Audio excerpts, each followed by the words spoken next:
No production team needed. No production team yet, yes, and we are going to have to enact, this is a special word, all of those platforms individually as we go. In fact, we are going to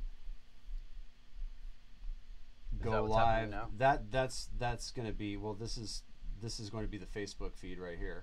So we're going to hit that on now, and then we are going to go live right here, and we're going to say, yeah, live. hey, baby. everybody, live from Hollywood, California. It is together. Fuck the bullshit. That's right. What up, Celeste? Yeah, Celeste, first.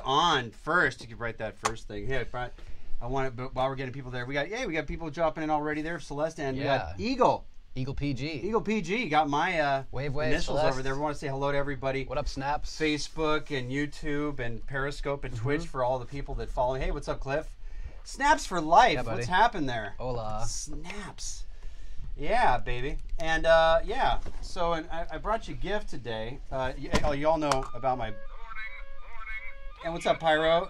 And Davis Blaster over there on Instagram. Now, as I've said before, we will not be outing you if you're just joining on Facebook just to creep, because we know how people like to kind of, oh, hey, Edith. We know how people like to creep and not be sort of discovered. But if you Mark do Shalecki. make... What up, Mark Shalecki, buddy? Well, you just did that. Well, He didn't... I was just going to say, what did I just say? I said, we're not going to out people who join on Facebook unless they make a comment. All right, sure. Sorry, I got a little bit fired up there. Mark Shalecki's a good dude. He is actually an extremely good dude. You better say good things. Yeah, No, nothing bad absolutely. I salute to this gentleman. Yeah. No, I hope he's laughing. Mark, pardon me. And of course, like I said, so we're not gonna do any of that stuff. Hello, Lynn.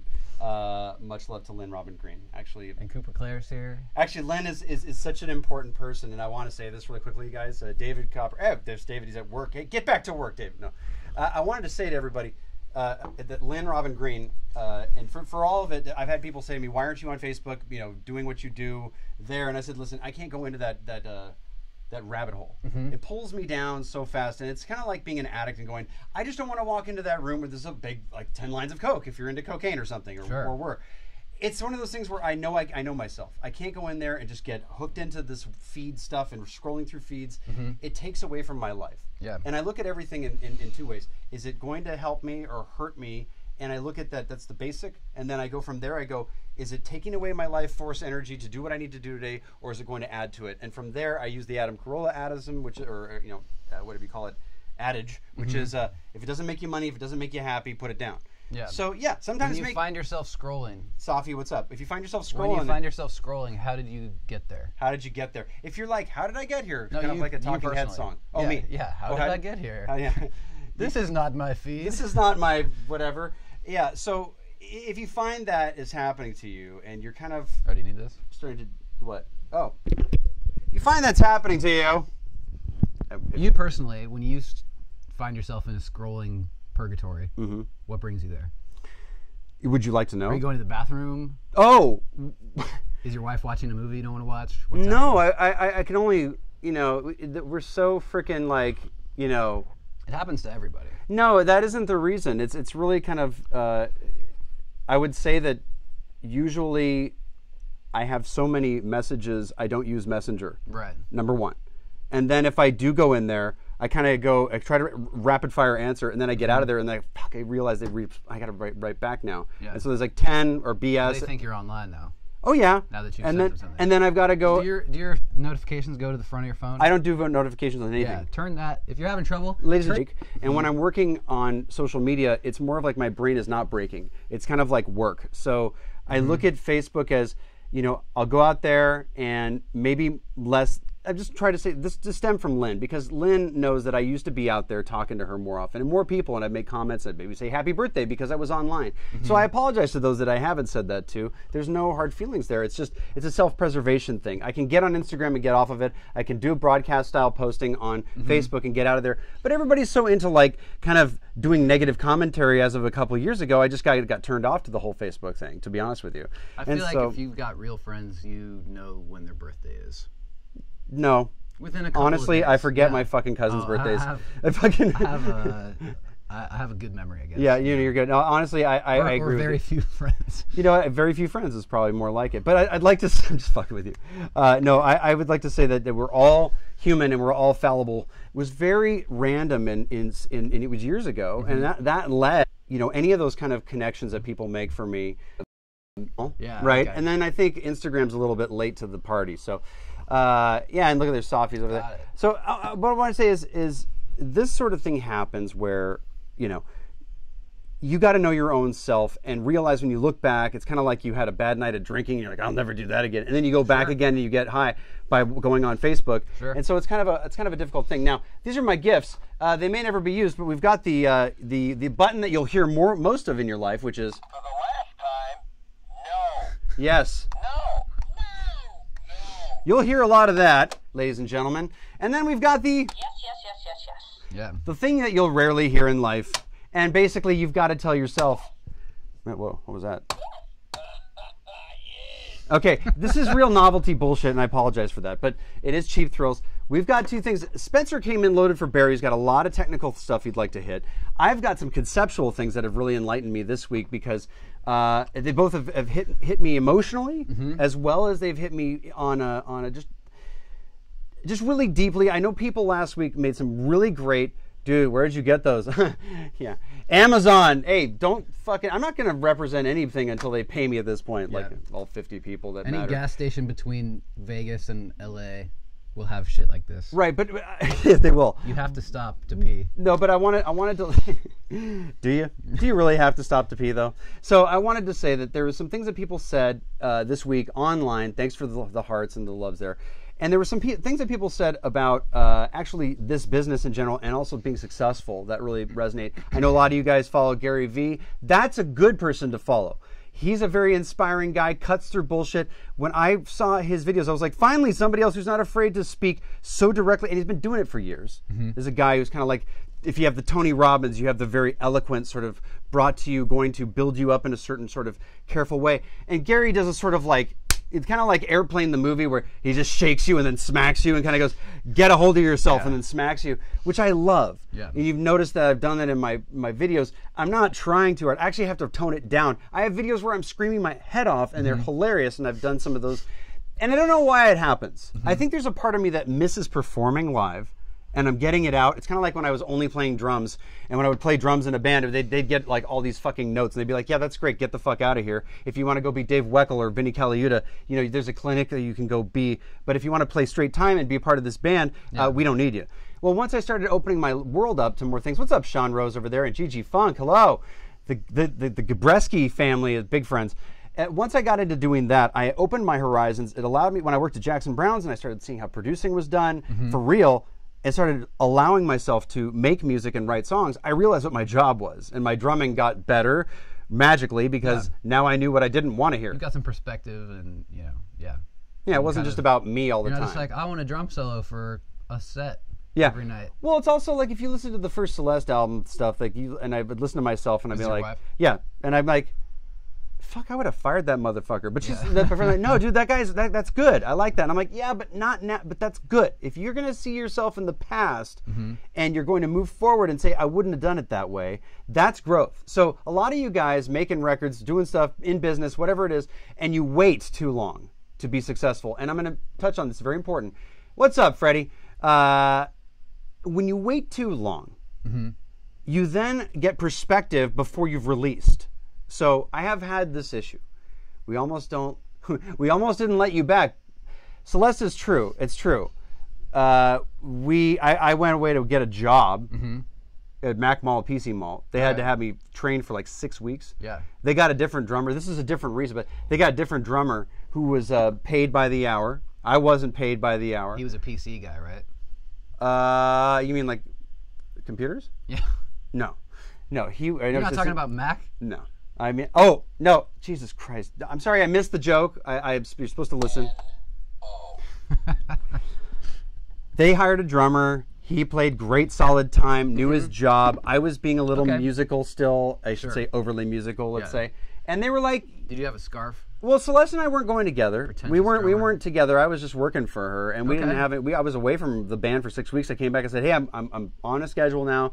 I could focus back on the band and work here. And they were like, yeah, well, Trevor's been pretty good, you know, and it was just this sort of like, you know, that's fine that you're ready to come back. Yeah, but you've been sacked. But this guy's been pretty good, you know? And I was just like, whoa, whoa, whoa, whoa, whoa, whoa, whoa, whoa. I was like, that actually like fucked my shit up. I was like, What up, Ghost? I might have, what's up, Ghost? Yeah, it might have been one of my first kind of rude awakenings to like having your own family kind of do, you know, tough love. Like, yeah, you're great, but not that great. You know, it sounds like those things like you need that in your family, like to improve in your life a little bit of that, you know? Like a good friend who would give you the good sounding board. And so I had to kind of plead. And in my mind, I was like, oh shit, I'm not working hard enough. I need to do better. So I worked harder. You need to work differently. Similarly, there was a time when Celeste, you know, we were playing the, and she loves this story. We were playing the Roxy or Viper Room, probably the Roxy, I think. We had a sound check 5 o'clock. We were playing at 9 or something like that, or 10, who knows. And of course, we did our sound check. And when we finished the sound check, she turns around and she goes, "You're not going to play it like that, like tonight, right?" And I was just like, "What the fuck are you talking about?" Like we didn't have a personal relationship that was romantic, by the way. Again, like I've worked with Celeste for a long time, and I was a real fan of hers before we got together. So this is some real authentic sort of endorsement. Sure. And then she was like, "You're not going to do it like that later, are you?" Like, and I thought we had a great sound check, and I'm just like, "This is not what you tell somebody right before they go have their dinner before their performance." However, maybe it is. So I went to dinner. It was the Roxy, she says. I went to dinner. And me and Carson, my bass player friend, who I've known forever, we went to Sushi across the street. He's sitting there, and I'm like, "Bro, I don't know what the fuck, bro." I'm like, she shook me. I was really worried. I was nervous, anxious. I was like, I thought I did everything right. Like, she's saying, "You're not going to do it like that." And I'm like, and I'm starting to panic. I have a minor panic attack here. I'm talking to my friend. I'm like, "Shit, dude." And he's like, "Dude, you got this. You know how to do this. Just fucking do it." Like, and that's not his style. He would maybe just keep the conversation going and kind of understand. But I also had to kind of just turn it around. I went to the bathroom and I was like, you know what? Fuck everything. Stop being so internal, like poor me and offended or ego or whatever it was. Stop with that. Yeah. And you got this. And don't even worry about what was said and how it feels. Just nail the shit. And that's the way people in this life should really. Yes, it is. Thank you, Dylan. Were you the heckler before that had really old material? It was him. Yeah, old material. Yeah, that was his material. Old material. You know, I mean, I don't think these people know where I came from. But you know what? I appreciate the I like people interacting. I like that stuff. That's the part I like. So, yes, I've actually cut my hair to look like him now. So the thing is, we got. Yeah, no, he's gonna do an old guy thing reference soon. Sure. So. She goes, so "That was your first gig when you came back," says Celeste. So, wow, she's got a good memory. So, point you're trying to make is... When people tell you to do shit, when people try to tell you to do shit, instead of going, "Oh, why did they offend me?" why don't you think about why they did it in the sense that they're trying to make the overall picture better? You're essentially working for this person. Yes, and I was like, I was in a band. She's like, "You're not going to play like that," and I was like, "Yeah, no, it'll be great," you know. And I walked off going, "Oh, fuck, what am I going to do?" And then if you screwed up an accounting sheet at a firm, they wouldn't say, "Hey, you fucked this up," and you're like, "Oh, well, why are you attacking me?" Why are you attacking me? Exactly. It's like, because it's wrong, motherfucker. Yeah. So it's like, that's what you do. Same exact situation. And people take it differently, I think, because it's artsy stuff that we're into, and it's stuff you can't touch, and it's a weird industry in general, and that the product is like, well, people get personally attached to things, and they don't realize that when you have you're talking about team players and stuff on your cue sheet there, which is important when people are trying to make a project better. When you're a young person and you're in a band and you think you're all the same power in the band, and somebody says and criticizes in a way that's supposed to be constructive, but you take it as a personal attack, you got a problem. Yeah, you got to pull that shit aside and realize people would not do that unless you haven't worked some shit out with that person and you feel like you're a freaking married couple arguing or dating couple arguing. Sure. At that point, you got to work that shit out. If you're going to take offense to somebody, you got to realize that you're being defensive in your reply. And the only answer you should have when somebody says you're too loud is say, oh, I'll turn down. It shouldn't be, well, you're the one who turned up. It should be, I'll turn down, and make them aware that they're louder. Yeah. Actually, you want to be the best person in the world? Do that shit. Blow their fucking minds. How many times, ladies and gentlemen, has there been a band where it's like, we're on stage at the Viper Room, and they go, yeah, you're going to have to turn your guitars down. Like, no, dude, I got to have it. Like, it's like, listen, the sound man is always ridiculed, and I was a sound guy before, because they go, the sound man sucks. Like, they asked you to do everything, and you didn't do it. So what do you expect? You're going to put mutiny on this ship? That's why I think Viper Room has a full backline rig at this point, because they're just like, look, we can't trust any band that comes in here. So there's less people they can trust. What's up there, Alex Villa? Why should they? Got to come back from criticisms and surprise yourself and everyone else by raising the bar. And Joe, what's up, Joe? Joe Delfino from Miller Street Recording. It is so important to take those criticisms and actually blow people away and actually do better, instead of it being like, because you have to realize, how much of an ego must you really have to be offended? You know, how dare you criticize me? Like, why would they bring it up to begin with? Let's go from a third. You want to be the best person in the world, the most advanced human. Every time somebody says some shit to you, remove yourself from and become a third, like a satellite watching it. It's very hard to do because we are reactive people, and you can imagine how fast my brain works. So how many years also I don't react to people, but I internalize it. And there's two ways to not externalize and internalize, and these are all conceptual things. But let's get back to some of the things that have happened this week, which were very insightful to me. And actually, there's a guy named Chris Voss who's in a band called The Recording Studio, The Recording Company or something, The Record Company. Okay. That's the name of their company.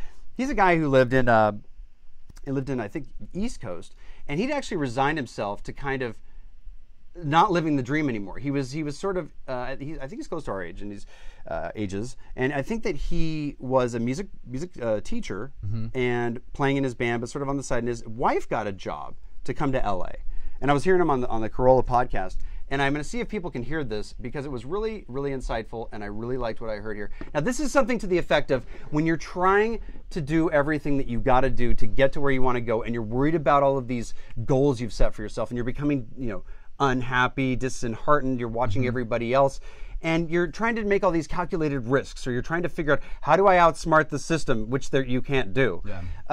He came to LA, kind of resigned, kind of done, and I think, and here's what he said, and I love this statement. Let's see if we can hear it. Let's see, here we go, touching that one. Kind of an aside on this, but I still think it's pertinent to the question, is I think to make it in this creative field, from my perspective and from the conversations I've had with people that I admire, you have to be able to see the end of the road, not know what's going over that road, and say, the hell with it, I'm going over the cliff, and like staring that death of the dream in the eye and say, if I'm going to go over the cliff, I don't give a shit.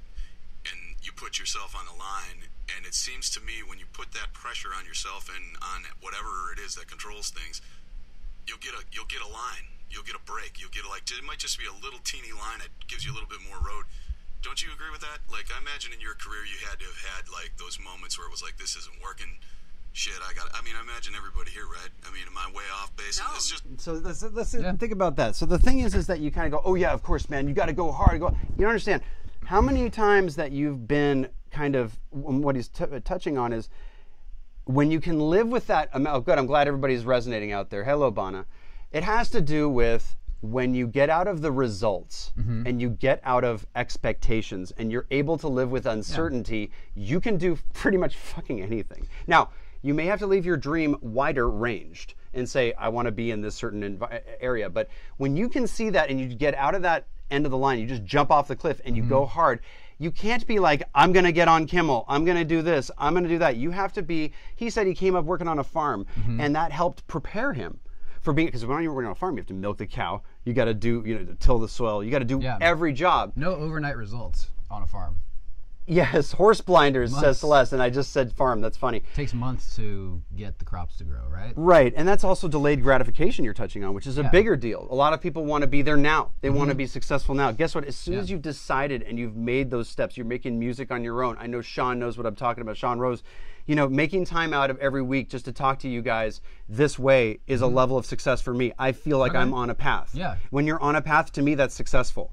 And you have to look at the beauty of the actual action as the reward. Or you're going to sit there going, what do I not have? Why do they have everything? Why do I not? Guess what? Why not me? They have to, and why not me in a good way, though? Why not me? I'm just going to put my head down. I'm going to work my ass off. Gary Vee says stuff like, I ate dirt for 10 years. He's like, instead of buying that, whatever it is, reduce your house, live in an apartment for a while, and do this or use that money towards your business. Really be strong. And that goes for music. That goes for everything you're going to be doing. If you're going to go for something, and he said, I had already resigned myself to basically, this is pretty much where I'm at. Yeah. But then I said, well, if we're going to move to LA, I'm gonna go at it one more time. And he's played Kimmel, and he's on with Corolla, so he's doing something right. And to me, that's sort of the beauty of that story is he's not 19. He's a rock and roll guy. I just loved hearing what he was saying because it resonates a lot with a lot of us who aren't going to be on Disney when they're 12 years old. Yeah. I don't know how many of our viewers are actually going to been applying that, and Celeste, been applying that, Celeste, and it is amazing. That must be the horse blind. Yeah, no, that is. Alex Villa is saying. You sort of have to put your head down and just focus on getting shit done, and the other stuff sort of falls away. Like, I don't know, I make enough tracks, I feel like, in a week that I'm not worried some other guy has a more popular track or something. I'm just cranking constantly, and looking for the next thing. I'm not like, oh, why am I not like this guy who I saw online? Well, Spencer, where did you come from in this world of your family? Let's get into you a little bit again and talk about what your upbringing was. What gave you sort of your impetus for your work ethic and stuff? What was your surroundings when you were growing up? They could be adverse and different, but I'm just wondering. Sure, yeah. I was born in LA, lived here a couple of years, and grew up in Kansas City, suburbs. Old man had a studio with some gear and, drum kit and stuff. So I kind of was around it from a pretty young age. And I remember, my mom and dad would always be at each other because my dad was always at the studio. And so, immediately I'm thinking okay, and it doesn't mean he's over there working. Chicks don't like guys in the studio. Is that the first thing you said? Right. First, very important bit. Doesn't mean he's over there working hard necessarily. Oh, he's in the studio. Right. He's maybe kind of like the guy who's at the ham radio operator in the Yeah, that was a euphemism for. Well, Yikes. But I saw how difficult it is to make something out of nothing. Oh, right. Okay, so you saw firsthand that it took a lot of work. They're essentially over there, recording and producing their own shit, as well as other bands that are hiring him or whatever. What was his main instrument? He was, I think, first chair violin. Whoa. For quite a while. Did not expect that. In high school and maybe college, and then sort of picked up probably everything else along the way. I think he went to band camp. Right, at a young age. Band camp. There's a good photo, a good black and white photo of my dad and probably 30 other kids in short shorts and tie. Sounds like 1980 short or 1975.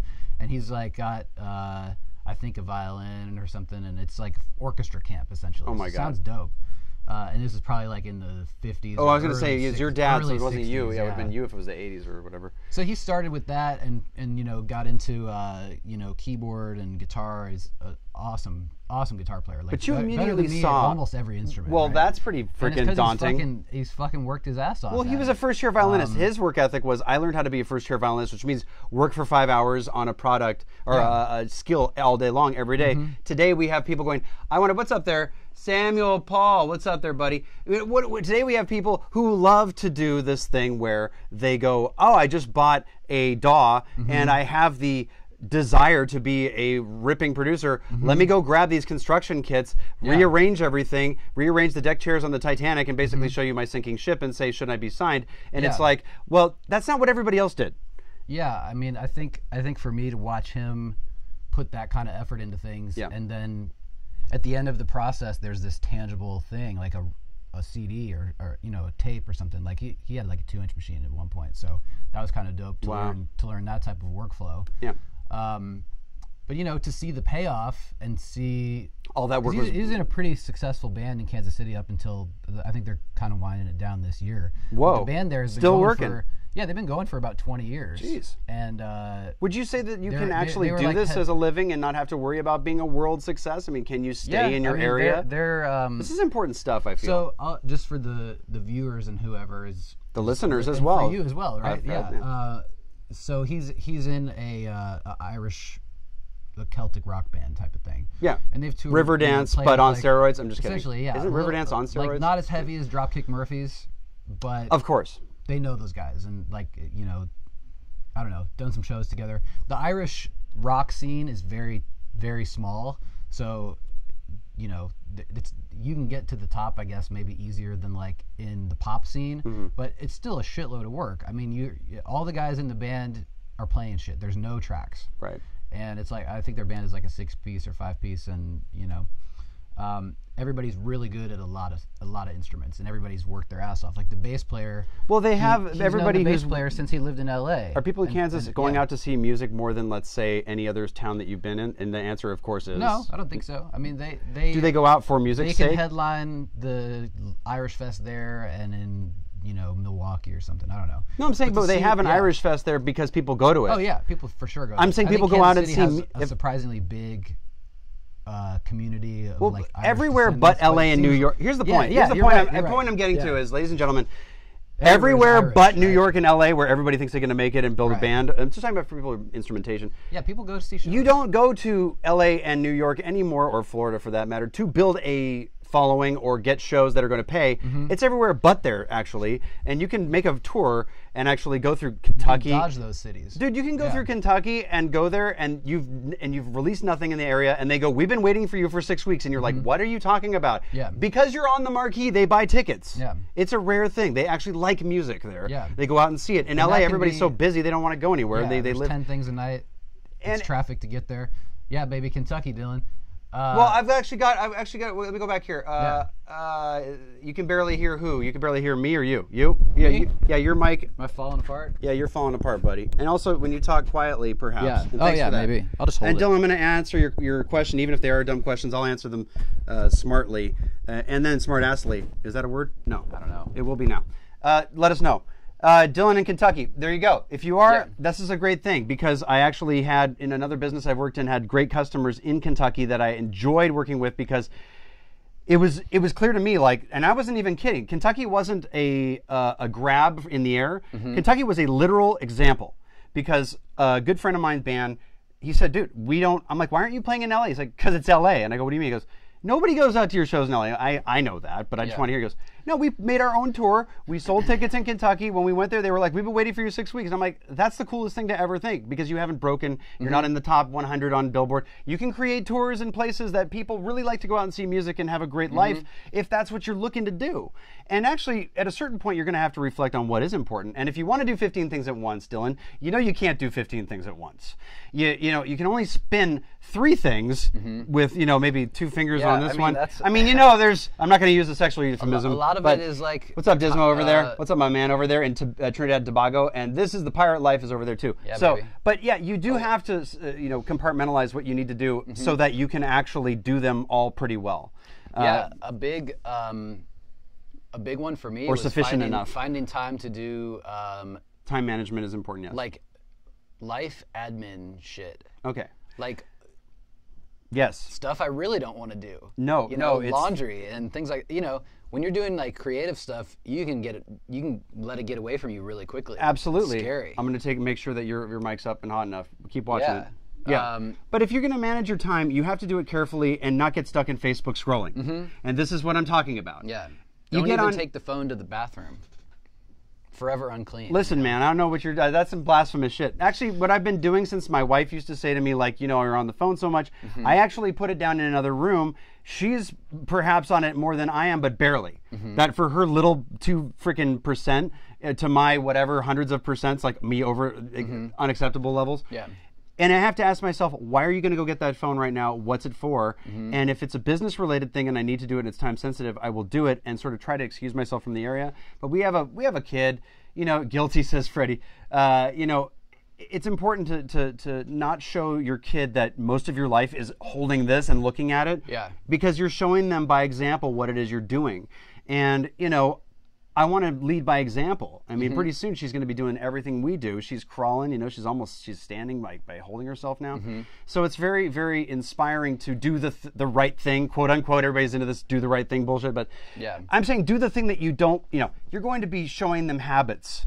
And one of those habits, you realize what you do. And so it's like, well, maybe going to the bathroom and hiding with the phone is a good idea, but don't be in the, this gets into a very bad. What up, Sonny? Yeah, what's up, Sonny? Yeah, Sonny I Wharton, mean, my man, UK. I don't think you have to. We're making tracks together, this guy. Oh, there you go. Yeah, yeah.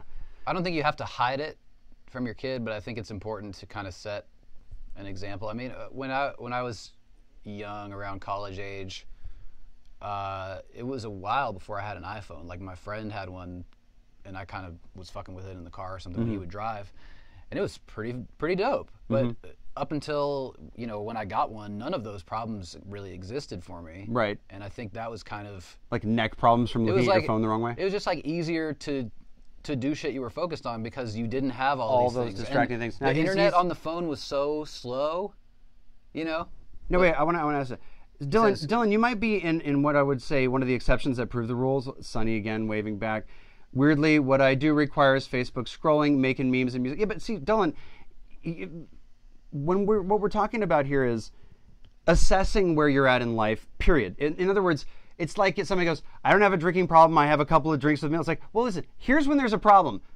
When there's a problem. So in other words, if your work requires that you do that, that's not you getting lost in some sort of self, when you start comparing yourself to other people and feeling less like you're less worthy, and that's emotionally destroying where you're headed and your ability to be inspired, well, then you've got a problem with what you're doing because that's a false sense of reality. That's not what is really everybody on any social media. Every person in the world has bad days, has bad times, but they're all promoting themselves as if they're, lords and ladies or whatever it is.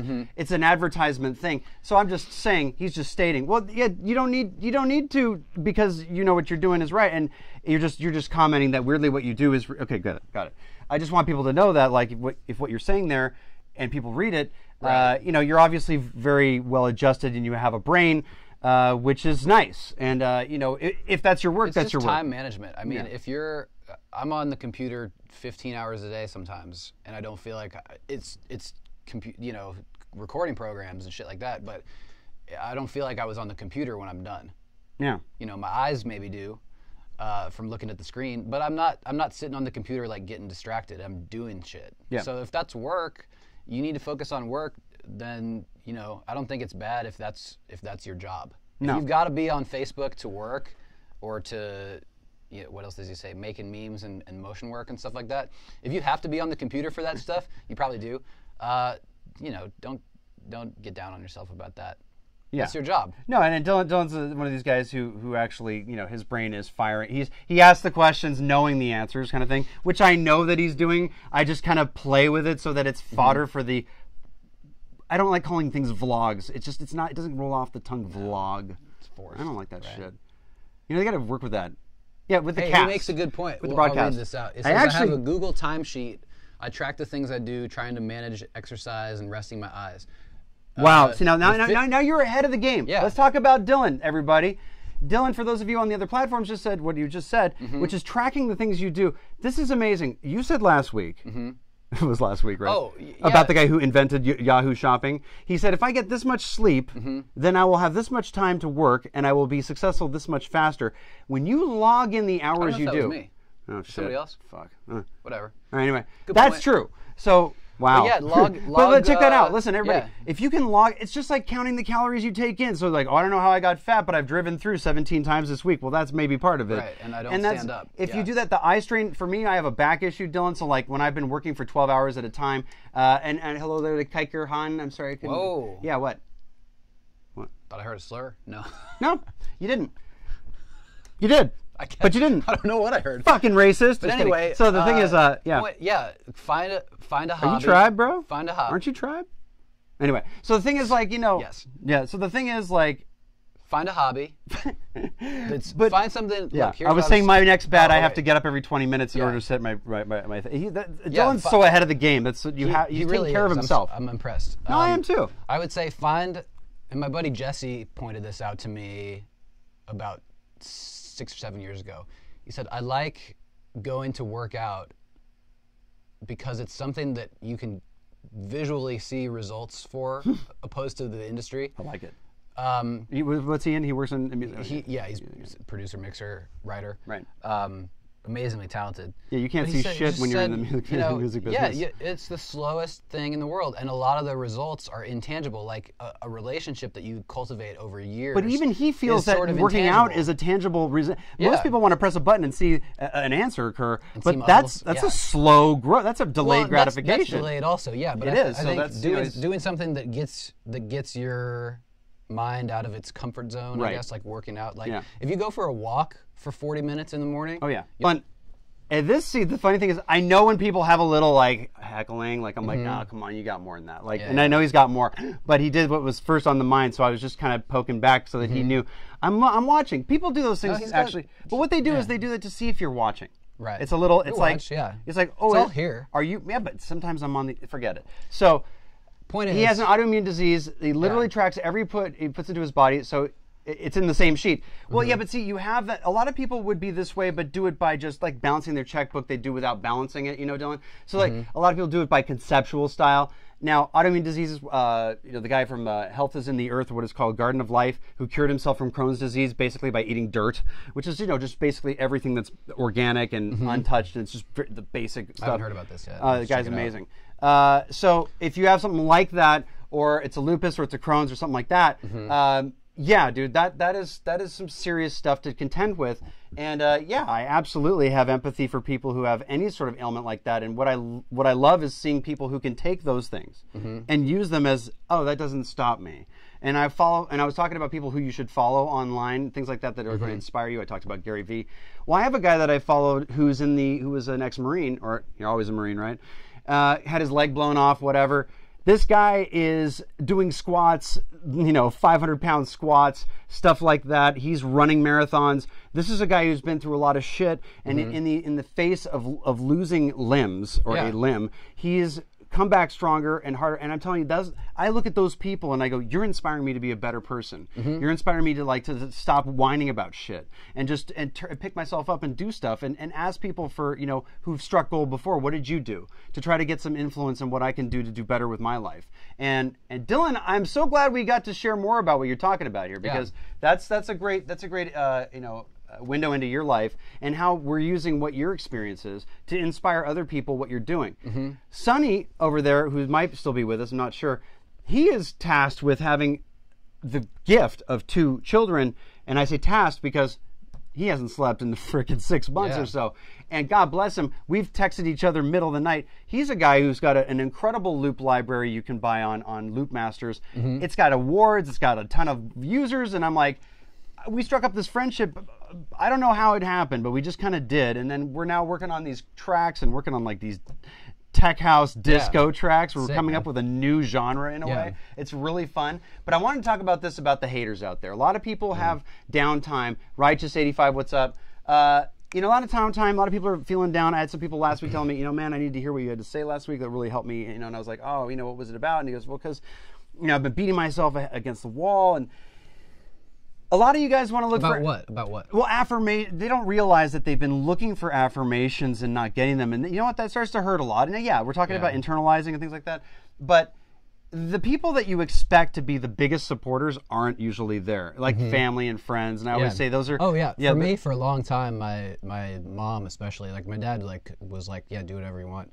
Like, I'm out of the house. Well, yeah, do whatever you want isn't it's not even do whatever you want. It's I'm not here. Wow. So my mom, I think, holding back from this. My mom therapy. didn't want me to, I think, maybe like become that type of a person. Well, of course, she wanted to not because support my it. dad and I vibe pretty well, even if he's not always around.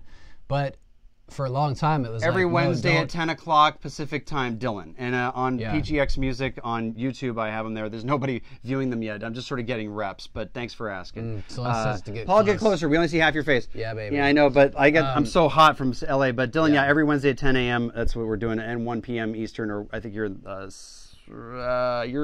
Central. Kentucky is Kentucky, I believe, is Eastern. Eastern. It's okay.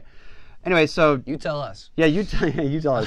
Yeah, but I'm here every same time Yeah, every week. like some of the things that I notice people looking for is like, not affirmation. That's not the word I'm looking for, but you know, validation. Yeah. I guess it's like, oh, you're you know, my mom like sort of pushed back on a lot of stuff I was reaching for. Because she was and doing it out of it just- protection. She was being I don't mother, know, the I mother guess, bear. Yeah, but it seems like I was never like, oh, everything you do is fucking so good, you know. I never had that in my face. Well, that's the So millennial even- thing I was even talking now- about, though. You know, now I'll show her yeah. shit that I'm working on, and she's like, I don't know how you did it, you know. Oh, really? But I'll sit there, and she doesn't live in town, so it has to be, you know, one of the times that I'm with her or something. I'll play her some shit that I'm working on, and she's like impressed by it, and I'm kind of like, Does she ever? I'm like down on it while other people are like, this is Okay, good, here's man. two things that I share with you. Knowing how to take a compliment is very hard once you've been living under a dark cloud, or you've actually sat there having a lot of canings in the back. Wait, we got here. He says you'll be like Vlad TV soon, just a voice. Just a voice. Yeah, right. Pyro's so funny, dude. I love you. But you know, I came from this sort of like I said that my joke online was millennials don't have the market cornered on the overly pumped up sort of you can do anything just by being awesome and not working sort of work ethic, or nobody's the boss of you sort of. There's no pecking order. There's no yes, you can make your own life, but when you're going to be working in a recording studio and just because you think you should be somewhere and you try to challenge the top of the food chain, you find out real quick who's the boss. And if you don't, and you go through your whole life, and I'm just saying there's a lot of sort of misteachings that have gone on. And I was part of the self-esteem generation where the participation trophy was given and I was confused and my folks were like, no, that's good. And I'm sitting there looking at this thing going, what's honorable mention mean? And they're just like, no, it's cool. And it's like, if you don't know that there's a podium to strive for, then you won't work as hard for that podium. When everybody's the same, there's no reason to, what makes our, not just country, but the world so amazing and being a human being is the competition part of it. Is being able, that's what makes us come up with amazing things, what makes us innovate things, what makes us do better sound. Why do we have our consoles here that we've built from scratch with our own EQs that you cannot copy, our own power supplies? The reason why we've done 20% of the top albums in the world is because of our ability to, or our decision to look for excellence, to be better than anything that comes off the shelf. Yeah. And if you get into that sort of one-mindedness that everybody's awesome and you don't have to strive for anything, you'll never really kind of push yourself or push the human race for that matter, because that's what the human race is all about. So Yeah, if you're coming up, you have an overly saturated sort of teaching style right now with the kids, where it's like, you know, Wah Wah Wubsy, which I don't know if it's still on the air, but their theme song was, you know, you don't have to do anything. Everybody will know you're the best. Just be yourself, and you'll be the best, and everybody will know you're awesome. It's like, it's a horrible message. Because not that you should think you're shit, but the thing is, like, you should have to think about making it through each rung that you want. Like, it's like when you look at a thing, the veterinarian, the policeman, and the garbage man, and the kid's like, I want to be that when I grow up. It's like, you can be anything you want. It's like, well, if you showed them which house they all get with that, like, here's what you can expect with this salary. Right. It'd be a little bit more, because 4 years older, I can My understand. girlfriend But you was, know what I'm saying, everybody out there? yeah. You know, the way that we're teaching people, you know, the way that we're teaching people is that we give them all of this pumping up. We give them all of this support instead of having them realize to earn a certain confidence, instead of just having super esteem push. It doesn't help you. It hurts you. It hobbles you. In fact, it's kind of like welfare. If you give people a certain amount of welfare, then why do they strive for anything better? And it's like, what, and lose my welfare? It's like, yes, you could be fully independent, have the fulfillment of achieving something on your own. And people go, I'd rather just do this and big. It's like, no, that's the road to frickin', it's the death of you. I'll say this. Dylan has a lot to say, but go on. Dylan has a lot to say. But no, go ahead. I was taking a look at it. Yeah, I mean, like, if your goal is to do music full time, whatever that is for you, like I had an artist about a year ago who wanted another artist I was working with to sing top line on a hook. Okay. And they said, you know, I have it written already. I just want them to sing it, and you mix it down. We'll put it out. Right. Whatever. So I kind of brought this to the table, and this is a person who isn't making their full money off of music. Like they're, you know, It's a hobby. they're aspiring, I guess, to transition over. But, you know, for $300, you go in the studio for an hour and sing your parts and leave, and you're making $300 as the vocalist. Oh, you mean, okay. And if your goal is to transition from a non-working musician, music person, whatever it is you are, to fully dependent on that industry, what is the in-between steps? What are the in-between steps? And hard to know. don't you think maybe getting paid to sing on something would be one of those At steps all along the is way? pretty awesome. I mean, if you're going to be asked to sing on something and you get any money at all, as opposed to why don't you take a point in the sales or get a mention, because you can, everything's currency.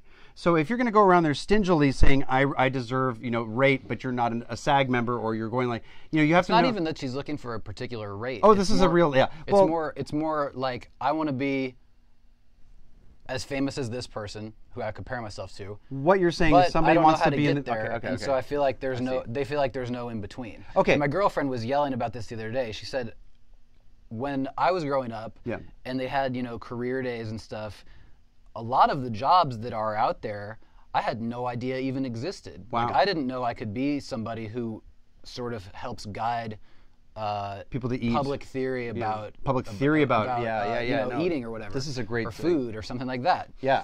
You Guess know, what, she was though? saying, like, basically everybody who's instructing you coming up says, oh, you can be whatever you want. You just have to, Well, you know, you can go out it's and get open. it. It's so But- open. But Yeah. they don't give, she was just basically saying, like, there aren't as many tools as you would think once you have the perspective of the entire world, I guess, in your rearview mirror. I'm going to add to this as you're going. He says, it's crazy how when you improve, everyday people are impressed by what you can do in the studio. But to you, it feels like nothing because it's so easy at that point. It And makes you you've- think yeah. about what the one. It makes you think about what the ones you look up to and how something so amazing to you might be the same way for them. Dylan, that's an interesting perspective. And hello, Danny Bass or Danny P Bass over there. I remember the first time getting full.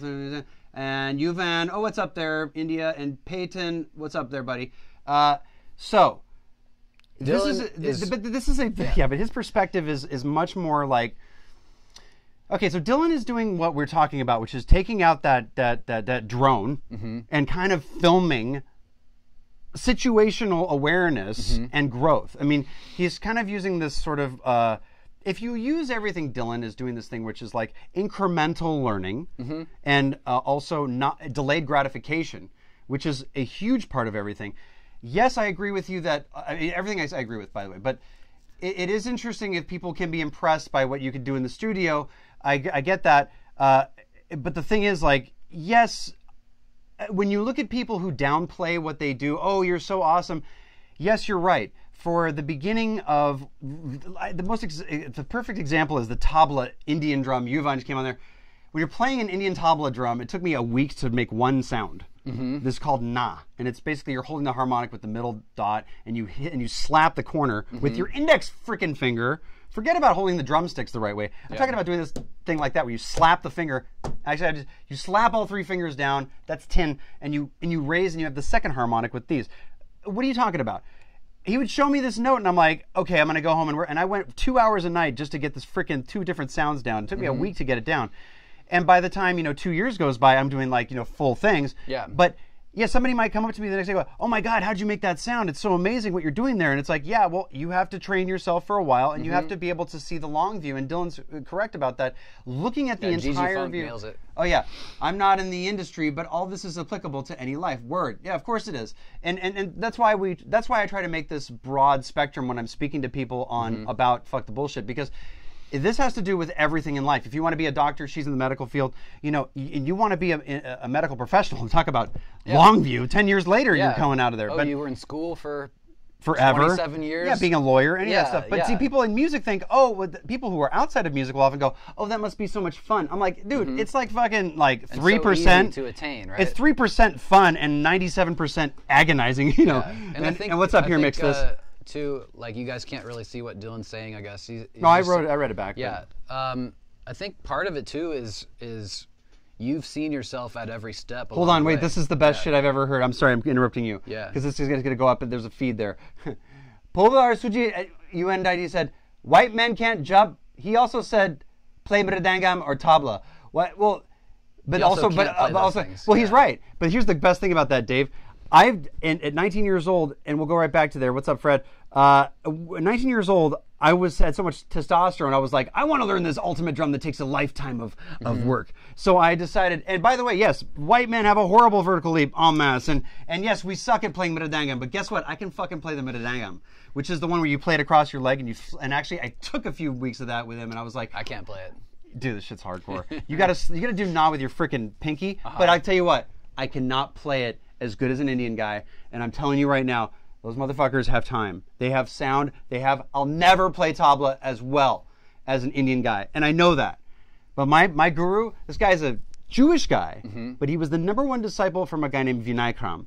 And he can play the freaking clay pot. He can play the kanjura. He can play the tablas convincingly. He's on tons of soundtracks. Okay. And this guy, when he hits na, it sounds like a fucking chorus pedal is put on it. It's incredible. My point is, he's absolutely right, actually. Yeah. I can bullshit you, but I would never hire me as a real tabla player, but it's kind of cute that I can go dagana tinakajina, dagana tinakajina, you know, it's kind of fun. I have a good sample library. It's, you know. Fuck you. Anyway, back to this. And when you have a guru from age 6, Zakir Hussain is the king of tabla for sure. God bless him. And, you know, if you're a Swapan Chaduri guy, I get it. You're into, like, the hands down. But if you want to get some groove, Southern Indian style, that's where it's at. I know my shit. Anyway, back to this. You know, let's get back to, okay, people that don't support you, you have to be your own commander, really. It's true. You have to be a commander of your own ship. What was the context? Well, the context was basically people who don't support you. You're looking for support from other people, but you got to really, But who? The job is its own reward. Or just rant? Pretty much anybody at this point. But, I mean, there's people that, well. Like, I think I said this a time or two ago. I got something that's very scintillating. You guys got to hang around. Something very scintillating coming up. Go ahead. Don't expect support right away. I mean, you know, all these guys who get enormous are like, I had family members coming out of the woodwork asking for money. It's afterwards. That's when you tipped, essentially. Yeah. I mean, I don't know. I don't expect a lot of people to be like, my bro's shit is dope. Like, I have shit that comes out that my friends don't go and promote. My friends have shit that comes out that I don't go and promote.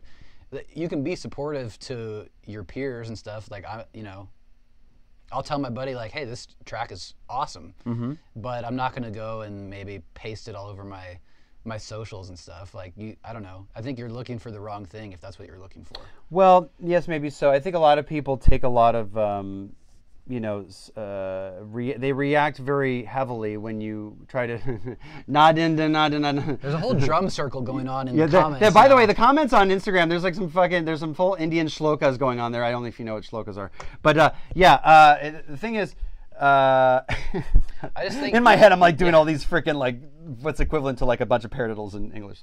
But this is important, and I want to dovetail this into the next thing. It's very hard to get reactions when this has to do with success and what we were talking about, what the gentleman was talking about from the record company band, is when you're looking for those reactions to be positive, you're screwed. You have to just do it and hope something happens and step away and live with uncertainty. Remember, if you guys are worrying, how can I improvise in 2316? That's not that, well, I know, hey, listen, Ragam Tanam Pallavi by L. Shankar is in the time signature of 2.5. Count that shit out. So, I'm serious. And Cooper Clare is almost too smart for his own good musically. You can such a now I will musician. Improvise. Yeah, no, he's very there. Yeah. But I do. I'm always impressed. Like I'm gonna pull some shit together here. Sam, what's up? Yeah, 2316. Why even go to 23? You know what? But actually, 23. I would break that down into 7, 14, 21, and then a 2 bar of 2, 4. No. Okay, so I do 3 bars of 7, right? I just do.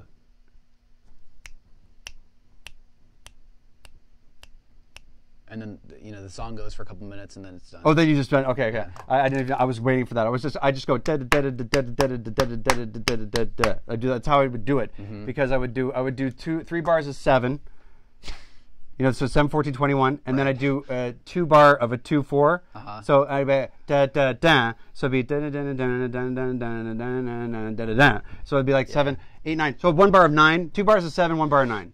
But then you break it up. Anyway, sorry. Yeah. So I can't write a vocal to that. I can write it. Just, dude, I'll write it to any fucking time signature. By the way, everything is a dance. You just got to find where the breakdowns are. So back to this. Let's get back to this. Studios and producers buying fake awards. Ladies and gentlemen. Is that a thing? Oh, yes. You see this pen? I'm looking at you. Bah! I love Here Mix This, by the way. Fake magazine cover? You've told me about this. I need to talk to this. No, that's different. This is the most fucking atrocious thing in the world. This boils my blood. My friend Pat in Vegas says there are studios out there buying fake records, gold records, and fake awards, saying that they worked on albums. And by the way, these artists walk into these studios to look it over and leave, and they make plaques that they were there. I'm like, you motherfuckers should be class action lawsuited. You should be vetted and shamed. How dare you? And by the way, all you people who are going out there asking people, by Marshmallow buying likes, and by the way, all you people out there who are going out there going, hey, I got hits for you. Please stop saying that. It's annoying because there's people who've worked very hard to have actual hits. And I know that you feel well. And that is total bullshit. I love this guy. I'm firing you up. I know I am. Mix This is getting fired up. Oh, sorry. Yes. So No, listen. Yes, it is bullshit. Yes, it is. And no, I don't want it. And that's bullshit. Yeah, I mean, God damn it. God damn it. Can you believe that shit's happening? Yeah. Yeah, but I know. But I mean, listen, we used to do this thing where it's like, where we'd say, okay, I worked on certain albums. I would, just because I was a second engineer at Jackson Brown Studio, or actually because I was, at the time I see it's going light and dark over there, because I was the guy who was the assistant, I would never say that I worked on an album unless I was sort of, if I was actually assisting on the sessions. But if I was the runner in the studio, that's equivalent to a guy who was a runner in a studio, somebody coming by and asking what the rates were, and then saying you worked on Bob Dylan's album because he asked what the rates were. That's fucked up shit. Produced it, bro. Oh yeah, produced it. That is so bad. Those people should be outed, and they should be. Dude, there's stuff I've done major work on. Yeah. And, Whoa. blow myself up Whoa. here. There's stuff I've done some pretty. Let me help you. Yeah, help me out. Yeah. Yeah, talk. Records I've done some pretty solid work on. Never mentioned. More than engineering, right? Like writing. Oh yeah, they don't want to. They don't shame them and make them think that you programming and actually. things like that. Yeah, they don't want to say that. And it's not even like, oh, you got the engineer credit, but you did all this. It's like, no, sometimes you'll just get left out entirely. Oh yes. And that is the worst shit, because then I have zero self-esteem enough to where I will not even tell people that I worked on that thing. Oh yeah, because you don't want. If you can't go to like All Music and verify it, I don't even try to put, familiar. oh, I did this, and yeah, Cliff knows what's up. It's like, I did this thing, but you can't find it anywhere. That's the equivalent of another guy in, the middle of nowhere just being like, I produced for all these major artists. Pyro just made a great joke. He goes, Yeah. I'm going to go make some Jackson 5 plaques right now. That's a great... Pyro is one of the funniest guys I know. I mean, clever guys too.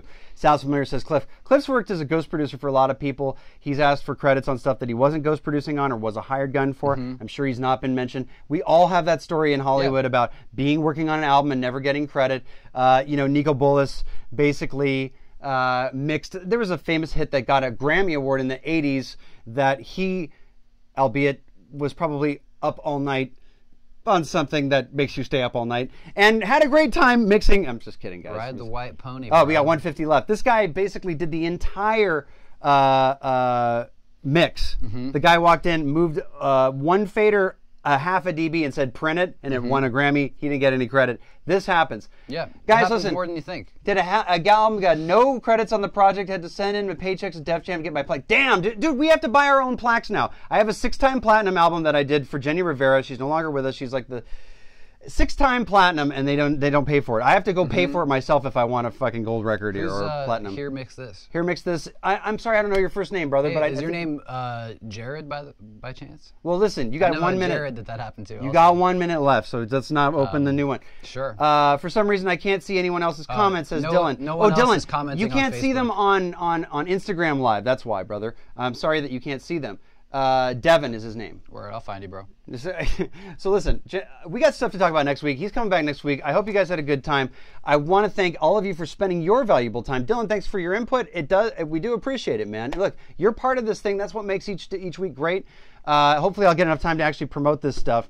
Yeah, I'm on Instagram Live. That's what's going on over there. And I'm broadcasting on 3 or 4 networks. So until then, and thank you for the hearts over there, and for all of you watching on Facebook, and yeah, thanks, brother. I appreciate that, Dylan. And for all of you watching on all the platforms, thank you very much. Kicker on, thank you as well. And we will see you next week on Fuck the Bullshit. Fuck the bullshit. We got to make a theme. Maybe we can do a contest for that, right? Yeah, all right, guys. Send in your theme song ideas. No, don't, or do. It. Just don't make it don't waste your time. We love you guys. Thank you. We'll see you next time. All right. Woohoo!